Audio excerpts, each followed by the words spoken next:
बिस्मिल्लाहिर्रहमानिर्रहीम। स्टूडेंट्स, आप कैसे हो? मुझे उम्मीद है कि काम हो रहा होगा रजिस्टर में। अब ये तो उस वक्त पता चलेगा जब स्कूल खुलेंगे और आपका काम चेक होगा कि आप काम कर रहे हो या नहीं कर रहे हो। ठीक है, लेकिन काम करना है क्योंकि स्कूल खुलेंगे तो ये टॉपिक आपको दोबारा एक्सप्लेन नहीं किए जाएंगे। ये एक बार एक्सप्लेन किए गए क्योंकि मैथ्स का सिलेबस बहुत बहुत बहुत ज़्यादा लेंथी है। तो ये पॉसिबल नहीं है कि हम शुरू से नए सिरे से बार बार एक ही टॉपिक को जो है आपको रिपीट करें। ठीक है, तो please please it's my request कि आप लेक्चर अच्छी तरह सुनो। जो भी एक्सप्लेनेशन हो रहा है उसको आप अपने रजिस्टर में करो, और अगर कोई क्वेरी है, कोई प्रॉब्लम है, कोई चीज़ समझ में नहीं आ रही तो मुझे मैसेज करो। ठीक है, ताकि मैं आपको पर्सनली वो टॉपिक एक्सप्लेन कर सकूं। अच्छा, आज का हमारा टॉपिक है, हमारी वही एक्सरसाइज कंटिन्यू होगी, एक्सरसाइज 1.3, जिसके हमने क्वेश्चन नंबर 5 तक कंप्लीट कर लिए थे। ठीक है, आज हम क्वेश्चन नंबर 6 करेंगे। क्वेश्चन नंबर 6 जो है वो आपका है बाइनरी रिलेशन। बाइनरी रिलेशन होता क्या है? ठीक है, आज का हमारा टॉपिक है बाइनरी रिलेशन। बाइनरी रिलेशन होता क्या है ना? आज मैं आपको ये एक्सप्लेन करूँगी। बाइनरी रिलेशन इसको कहते हैं कि जब हम ए और बी दो सेट्स को मल्टीप्लाई करते हैं तो जितने भी इनके सबसेट्स बनते हैं वो सारे सबसेट्स जो हैं वो बाइनरी रिलेशंस कहलाते हैं। फॉर एग्ज़ाम्पल, हम लोग सपोज़ करते हैं ए का सेट है हमारे पास ए बी, बी का सेट हो गया हमारे पास 0 1।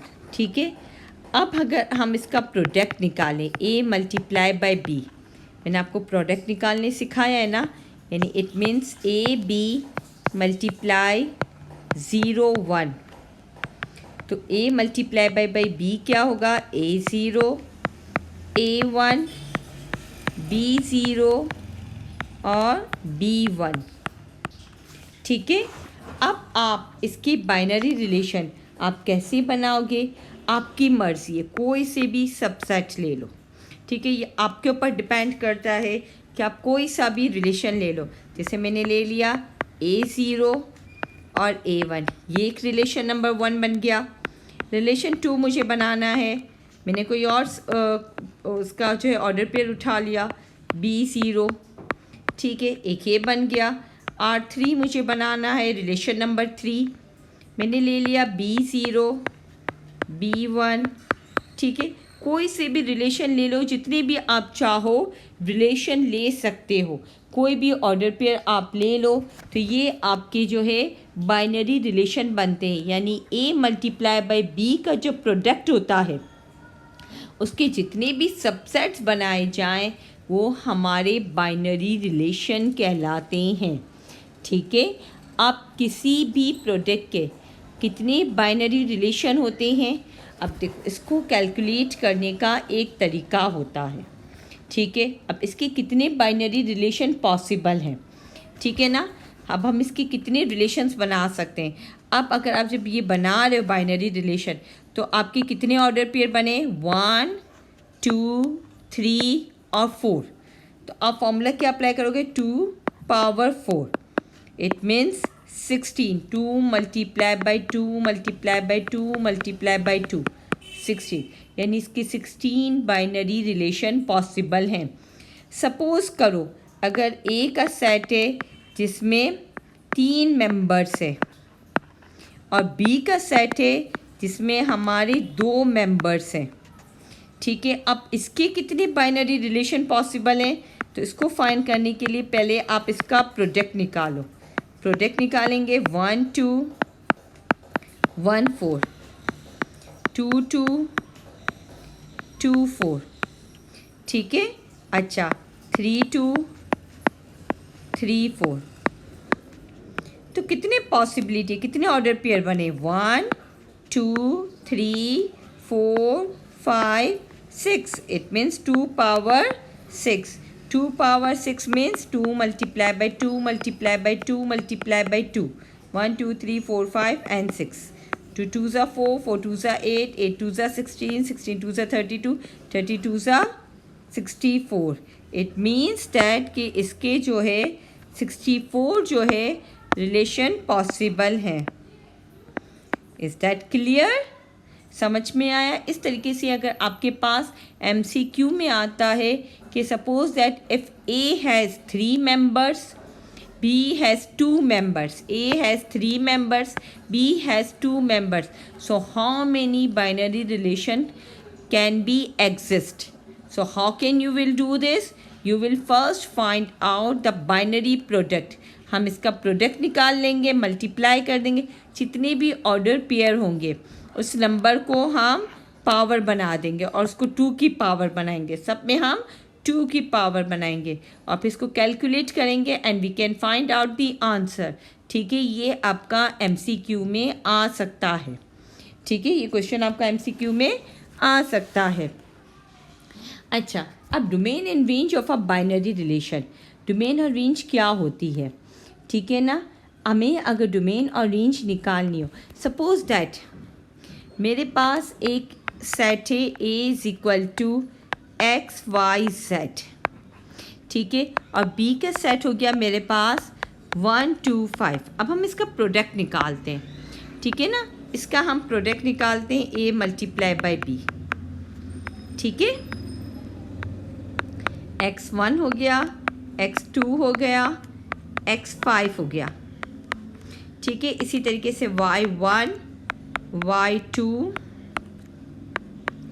Y5 Z1 Z2 Z5। ठीक है, ये हमारे पास जो है बाइनरी, ये हमारे पास प्रोडक्ट आ गया।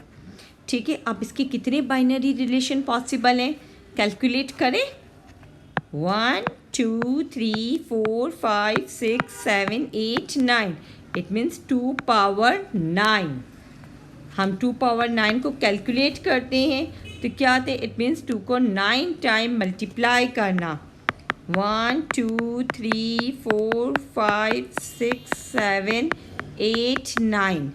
2 2s are 4, 4 2s are 8, 8 2s are 16, 2 2s are 4, 4 2s are 8, 8 2s are 16, 16 2s are 32, 32 2s are 64, 64 2s are 128, 128 को 2 से मल्टीप्लाई किया, 2 8s are 16, 2 2s are 4 1 5, 2 1s are 2, फिर अगेन 2 से मल्टीप्लाई किया, 2 6s are 12, 2 5s are 10, 1 11, 2 2s are 4, 1 5। It means 512 जो है वो binary relations बनेंगे। Is that clear? अच्छा, अब हमारा टॉपिक जो मेन था वो था डोमेन एंड रेंज। डोमेन क्या होता है और रेंज क्या होता है? ठीक है, ये हम फाइंड करेंगे। डोमेन जो होता है, अगर कोई भी हमारे पास प्रोडक्ट होता है और अगर हम जो भी बाइनरी रिलेशन बनाते हैं, से ना मैंने रिलेशन बना दिया, सपोज दैट R1 मैंने ले लिया X1 और X5 ले लिया। ठीक है, मर्ज़ी आपकी, आप कुछ भी ले सकते हो। R2 मैंने ले लिया Y1 Y5। ठीक है, अच्छा, इस R1 में जो है डोमेन क्या बना? डोमेन होते हैं जो first member of the first order pair, क्या है? X। ठीक है, डोमेन हमारा हो गया X और रेंज क्या हो गया? जो सेकंड मेंबर होता है 1 और 5। ठीक है, तो डोमेन जो होता है वो हमारे पास जो है फर्स्ट मेंबर, यानी A के सेट के जो एलिमेंट्स होते हैं उसे हम डोमेन कहते हैं, और जो B के सेट के मेंबर होते हैं उसे हम रेंज कहते हैं। फॉर एग्जांपल, अब जैसे इसका मैंने बनाया R2 का जो है मैंने बनाया रिलेशन Y1 और Y5। सही है ना? अच्छा, अब इसका डोमेन क्या होगा? डोमेन इसका होगा R। फर्स्ट ऑर्डर पे का फर्स्ट मेंबर जो है वो डोमेन होगा। ठीक है, रेंज क्या होता है? ऑर्डर पेयर का सेकंड मेंबर, यानी 1 और 5, ये हमारी हो जाती है रेंज। ठीक है, इट मीन्स हम ये भी कह सकते हैं member of set A elements is called domain and member of set B element is called range. Clear हो गया? अच्छा, थोड़ा सा टॉपिक थोड़ा सा मुश्किल है, लेकिन इतना भी मुश्किल नहीं है। अगर इसको समझते हैं तो समझ में आ जाता है। ठीक है, अब हम एक्सरसाइज की तरफ आते हैं। ठीक है, एक्सरसाइज में एक्सरसाइज 1.3 क्वेश्चन नंबर 6 मैं क्वेश्चन रीड कर रही हूँ। प्लीज़ आप अपनी बुक जो है अपने सामने ओपन करो, ताकि अगर मैं रीड करूँ तो आपको समझ में आए, क्योंकि मेरे लिए पॉसिबल नहीं कि पूरी क्वेश्चन में यहाँ पर आपको लिखती जाऊँ और एक्सप्लेन करती जाऊँ। Let A is equal to A B C and B is equal to X Y. यानी क्वेश्चन नंबर 6 में ए का सेट आपके पास है ए बी सी और बी का सेट है एक्स और Y. Now part 1, two relation in A multiply by B. आप इसको कैलकुलेट करने के लिए आप क्या करो, पहले ए मल्टीप्लाई बाय बी निकाल लो। ठीक है ना, ए मल्टीप्लाई बाय बी कर लिया हमने, A Y B X B Y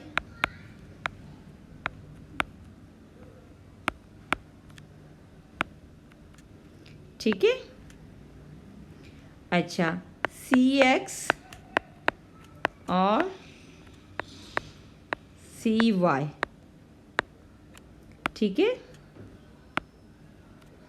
अच्छा, अब आपको सिर्फ 2 रिलेशन निकालने, 2 relation in A multiply by B. आप क्या करोगे, R1 कर लो आपकी मर्ज़ी से, कोई भी रिलेशन डाल लो। ए एक्स डाल दिया, ए वाई डाल दिया। ठीक है। R2 में आपने अपनी मर्ज़ी से सी एक्स डाल दिया, मर्ज़ी आपकी, आप कोई भी मेंबर कोई भी ऑर्डर पेयर ले सकते हो। ठीक है, बिल्कुल इसी तरीके से 2 रिलेशंस बन गए। बिल्कुल इसी तरीके से अब इसका पार्ट 2 है बी मल्टीप्लाई बाई ए। यहाँ मैंने निकाला था ए मल्टीप्लाई बाई बी ना, अब आप निकालोगे बी मल्टीप्लाई बाई ए। यानी पहले बी का सेट लिखोगे और फिर उसको आप मल्टीप्लाई करोगे ए के सेट के साथ। ठीक है, जैसे X A X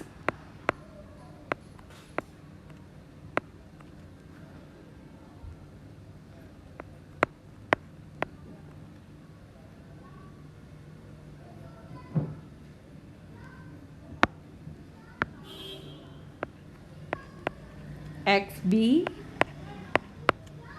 x C. ठीक है, इसी तरीके से वाई ए वाई बी और वाई सी। ठीक है, अब आप कोई से भी रिलेशन निकाल लो। 3 relations in A means A multiply by A, यानी ए को ए से ही मल्टीप्लाई करो। इसी तरीके से और रिलेशंस इन बी, जितनी भी रिलेशन पॉसिबल है बी में उतने आप निकाल लो। ठीक है। अच्छा, अब ये है question number 7, how many relations can A multiply by B have if set A has 4 elements and set B has 3 elements?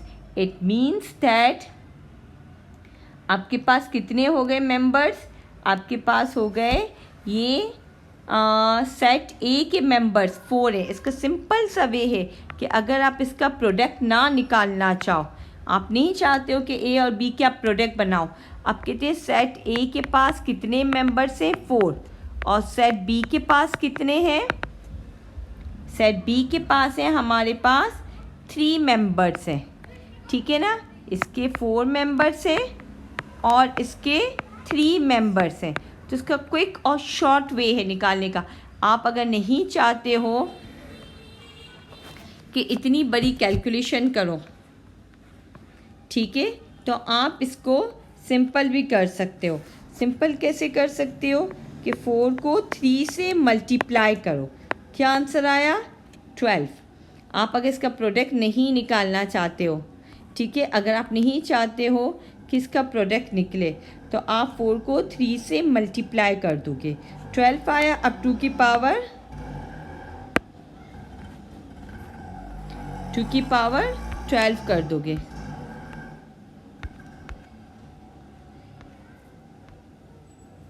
To की पावर 12 कर दी और इसको हमने कैलकुलेट कर लिया, ठीक है।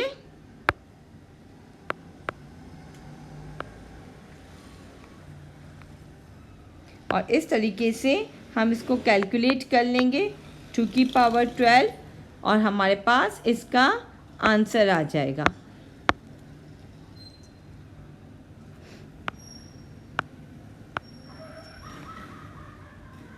क्लियर हो गया? अच्छा, इसी तरीके से आप बाकी के क्वेश्चन भी सॉल्व करोगे, ठीक है।